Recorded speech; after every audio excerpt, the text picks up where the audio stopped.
And the church of the Lord says amen. Amen. The church of the Lord says amen. Amen. I've got a scripture passage again. It's in the same chapter that we read last night. You would have noticed by now that we love to do a series, right? And our series is there is in your life, if you have met the Lord Jesus Christ, then there is a before, a how, and an after episode in your life. It's before you met the Lord Jesus Christ, your life had a certain direction that it was going, but then something happened. Maybe your life was in turmoil and in chaos, and everything wasn't that great. Your life wasn't something to boast about. But then one day you had an appointment with the Lord Jesus Christ, and He touched your soul. He turned your life around. That's the how episode of your life. And then the third episode, which is the after episode, is that after you have met Him, now your life is different. Now your life has meaning. You are on a different trajectory. God is just catapulting you to stratospheric success and where you need to be. Amen. That's basically the crux of the message this week. So 2 nights ago, we were looking at the Samaritan woman. And we saw in the Samaritan woman's life, before, how, and after episodes was. The Bible tells us what kind of a person she was before she met the Lord Jesus Christ. I mean, she was the kind of a woman, when she comes down the street, the other ladies would grab their husbands. Because she did not have a good testimony. But when she met the Lord Jesus Christ at the well, and He said to her, the water that I'm offering you, when you have it, you will never thirst again. And so this lady, that's how she met Him. And after she met Jesus, her life was completely changed. She was a different person. I mean, now she went into the city. The people could see that there's a change, that there's someone different. And so she was able to lead the entire city to the Lord Jesus Christ. Now, last night we looked at another individual in the scriptures in Mark chapter 5. And he is known as the demon-possessed man, the demoniac from Gadara. Now we know the testimony. I mean, this man wasn't, he didn't like wearing clothes. He didn't mind going down the street imagining that he was in his bedroom or in the bathroom. So he would go around without clothes. He would cut himself, destroy himself. The man wasn't by his full mind. The Bible tells us that this man made his dwelling in the tombs. What kind of a man would live in a graveyard? That was his before episode. But there was one day that the Lord Jesus had an appointment with him. And on his way into the Gadarenes, he came across this man. And the man shouted from the top of his voice because he needed salvation. He was crying out for a change of lifestyle, for a move of God in his life. And we know the story that the Lord Jesus cast out the demons from this man. The Bible, this is how he met Jesus. And the third episode in his life, after he met Jesus, he was completely changed. We saw the verse last night that tells us while the Lord Jesus was preaching, the man was sitting at his feet. He was dressed and by his full mind. Amen? Amen. Amen. You know, there used to be a chorus back in the day. Die dinge wat ek gedoen het, die doen ek nie meer nie. Amen? After you have met Jesus, I promise you tonight your life will change for the better. You will never be the same. If God could change a demoniac's life and turn it around, if God could change a Samaritan woman, turn it around, if God could change an Elton Norman, turn his life around and give it meaning, then God can save you tonight and turn your life around. Now allow me for tonight's portion to look at another woman. But this woman is a little bit different. The Bible is not clear on the kind of lifestyle that she lived for us to get an idea as to how her life was the before episode before she met the Lord Jesus Christ. But all we gather from the scriptures is that this woman had a need. She wasn't well. she was physically drained. Because the Bible says for 12 years she suffered from a bleeding. Now those elderly or those senior or experienced women will know that when is that particular time of the month, if you are not on medication or on the pill, you know that you would have your flowing. Now this woman, after, and I suspect, the Bible doesn't tell us that, but I'm just spoiling myself, suspecting that in the text, this woman probably gave birth. And after she did that, she had this problem, this perpetual bleeding. And she lost so much blood over 12 years' time that she was weak. Now, if you go into the passage of Scripture, it will tell you that this woman gave out all her money to the doctors. Let me just try and create a scenario here. I get the impression that this woman, because of her illness, she probably was working. And then she had to resign. She had to go on an early pension or whatever because of her sickness. Now she probably took her pension money and started to pay off the doctors. And when you read the text, go through it, it will tell you that no doctor could help her.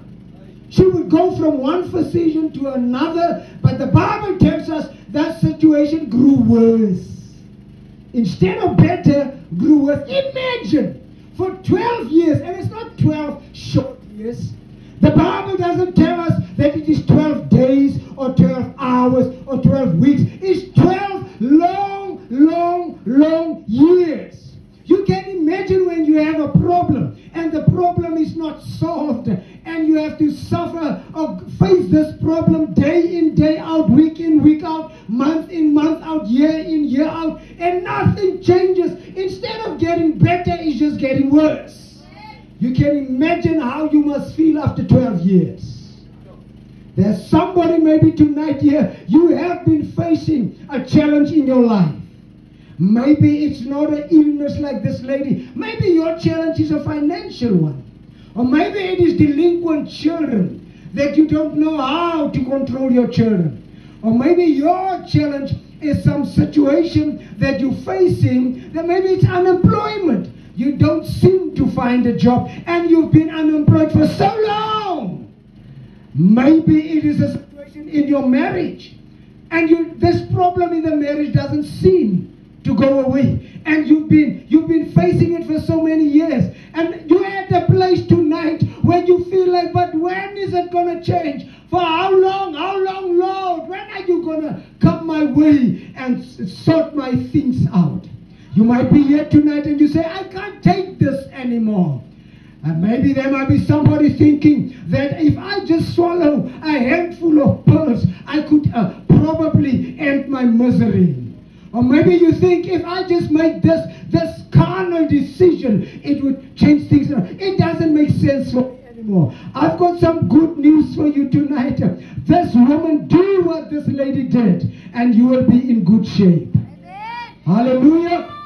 Hallelujah. And so for so long, she suffered with this problem. Let me read one verse, and then we'll continue and try to bring the message to a close. I'm going to read verse number 27, Mark chapter 5. By the way, now we get in the Bible, it's called, Mark is part of what we call the Synoptic Gospels, right? And some other time we can explain what those are and what it means. But then you also get, lately they'll talk a lot about the Gnostic Gospels. And we can also talk about this some other times, really subjects that I'd like to talk about. But Mark chapter 5 is also referred to as the gospel of impossibilities turned into possibilities. Amen? Amen? Impossibilities turned into possibilities. If you think that it's impossible, with Jesus, it is very much possible. Amen? Amen? Amen. I mean, if you have been stepped like the brother, not far, almost, in your heart, and you have that wound there, and you can survive an injury like that, there must be a God who is real. Amen. He was testifying about how he had to dodge bullets. He didn't want to tell us the whole thing tonight. But the true story is that the police shot at him.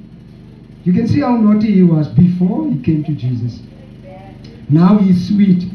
Amen. Before Jesus, you butter. After you've met him, you've got to be sweet. You can't be the same. If you were sweet before you met Jesus and now you butter afterwards, I want to ask you, which cross did you kneel at? There were 3. I'll keep asking that question. Miskien het jy jouself besig hou by die een kruis. Want Jesus het in die middel aan. Amen. So wanneer jy hier gekniel het, as ek nou vir u ontmoet en u het baie hart in die hart en is moorddadig en is lelik, dan sal ek eers wat skree en sê, weet jy wat, ek dink jy by die verkeerde kruis uitgekniel. Jy bietjie verdwaal. Die Here Jesus was in die middel. Toe kniel jy hier by die moordenaar sin en jy sê, ek neem u aan, ek neem u. By die moordenaar, geen wonder jy is nou so moorddadig in jou. Jy het so 'n hartie. Jy het verkeerd uitgekniel. Of as jy nog lief is om so te maak, lang vingers, dan sal ek vir u help. Die kant uitgekniel, want hy was 'n dief wat die kant gehang het. Jy kan mos nie by die Here uitkom en nog die goed doen nie. Die lewe moet verander. Maar as ek by Jesus uitgekniel het, die hart wat ek gehad het, word verander in liefde. Die duisternis, donkerte in my lewe, word verander in lig. Die hopeloosheid verander Jesus en hy bring hoop vir my. Daarom weet ek wanneer die mense my afdruk, tel God my op. When people say you are useless, God says there's meaning to your life. God says you, when they call you a nobody, God will call you a somebody. Amen? That's when we meet Jesus. Now, with this woman in the text, she had this blessed opportunity. Verse number 27 reads, when she heard about Jesus, she came up behind him in the crowd and touched his cloak. Because she thought, if I just touch his clothes, I'll be healed. We see 3 things in that verse. Number one, the verse tells us that this woman heard about Jesus. Please leave the microphone. She heard about Jesus. Now, the Bible in Romans chapter 10 and verse number 17 tells us this thing. It says faith comes by hearing, and hearing by the word of God. And so, when I find myself in a vicinity where I can hear the gospel, then that will just cultivate or create a sense of faith in me to start to believe in God. That is why we need to go to places where we can hear the word of God, like on radio, on television, at church, wherever we go. Go to a company, a family, a fellowship, friends who talk about Jesus, the possibilities, the power in the name of Jesus, and that there's hope in him. When I hear gospel words and biblical message in a community, wherever, that sort of creates it. Faith is birthed inside of me. That's what happened to this woman when she heard about Jesus. She heard. So probably, let me spoil myself, she was probably at a place and her neighbors or friends or somebody came along knowing about her situation, being so ill for 12 years, this long time. And somebody came over to her house, or she was at a place, and they said to her, you know what? You have tried all the doctors. You've been from province to province to province. You know how it works when you don't get well, right? When you suffer for so long in a sickness, this auntie comes and says, try Dr. Naidu. Then you go to Dr. Naidu and nothing happens, no change. Then someone else comes and says, why don't you go to Bloemfontein? There's a good, a brilliant doctor there. Then you go to Bloemfontein, you come there, nothing changes. Someone else says, why don't you go to Northwest? In Klerksdorp, I tell you, this Indian doctor. This is what this woman did. She would go from doctor to doctor to doctor, from province to province to province, trying to see if she can get the cure. If she was here in Kimberley or in South Africa, she would have tried another doctor. The which one? She probably did that. The text doesn't tell us that. But she tried everything. When you're in a hopeless situation, you will try everything. She tried everything, but nothing happened. And this one day, good news. Someone came along. The Bible says when she heard about Jesus, to hear about Jesus, someone must speak about Jesus. She heard about Jesus. Now she's interested. Tell me more about him. No, Auntie Doris. This evangelist's name is Jesus. The man is a prophet. You must see the miracles. When he preaches, tent, everybody, his services are full. People come to hear the word of God. This man preached so well. Tell me more about this man. Hey, you must see. The other day, there was a guy. Do you know, Auntie Doris, a guy by the name of Blind Bartholomew? Yeah, I know that guy. I know that fellow. What about him? Is he blind? No, the man went to the service. In that crusade, Jesus healed the man. You tell me he can see now? Yes, he can see. Did I tell you about Jairus' daughter? He touched Jairus' daughter. Jairus' daughter was dead and then came alive. This Jesus is just something else. Auntie Doris, I must tell you, he's gorgeous. The man is good looking. He's handsome. I go for that to that crusade. Just to lay my eyes on that man. So maybe this lady said, man, I'm not for that there. Tell me more. What is he doing? I'm married. Just go until I tell you. When she heard about Jesus, she said, man, I'll make my way there to his service. If I can just touch just a piece of the material that he's got, I'm sure I'll be healed. So three things that we see. She thought, number one, and then she thought, she heard, she thought, and she touched. If you'd like to see your miracle tonight, you've got to hear, start believing. You've got to do something else. You've got to think the possibilities of your miracle. And you've got to do the third thing, which is you've got to act. Did you know that how a habit is formed? A habit is formed when it is repeated, it becomes so. When you do the thing the first time, it's not a habit yet. But when you repeat that action a second time and a third time, fourth time, then it becomes a habit. Amen? When you take one puff, you're not a smoker yet. You don't have a smoking habit, it's just one time. But when you do it again, and again, and again, then it becomes a habit. Soon you will say, I'm Tsuru, right? Right. So that's how a good habit is formed and a bad habit is formed. If you say, I want to have a good habit to go to church, you come once, you come the second time, you come the third time, later it will become a habit to go to church. We are with each other. So that's how a habit is formed.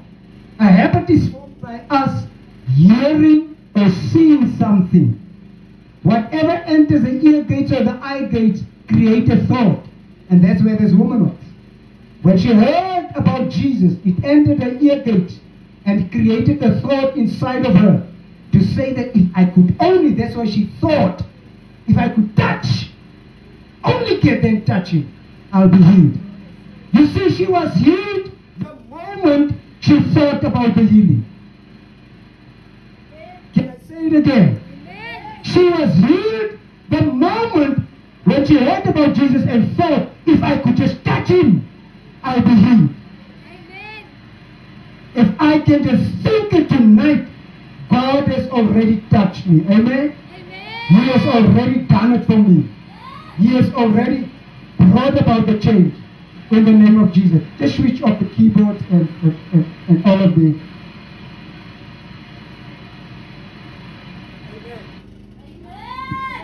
Amen. Ons sal nog steeds preek, nee. Hallelujah. The Bible says that Satan is the prince of the air. So hy werk hierdie airwaves, hy gebruik hierdie equipment en goed, want dit is alles te doen met. So we need whatever through our thought patterns. In other words, what we are saying, show me your actions and I know what you are thinking. Show me your actions and I know what you are thinking. Because whatever enters my eye gates or ear gates creates a thought. And once that thought is there, that thought wants to be acted out. And because it will prompt me, and once I act out that thought and I repeat it, it becomes a habit. Maak het sin? Amen. But here tonight, as I'm bringing the sermon to a close, when this woman did what she thought about, she went to the service. The Lord Jesus was busy preaching.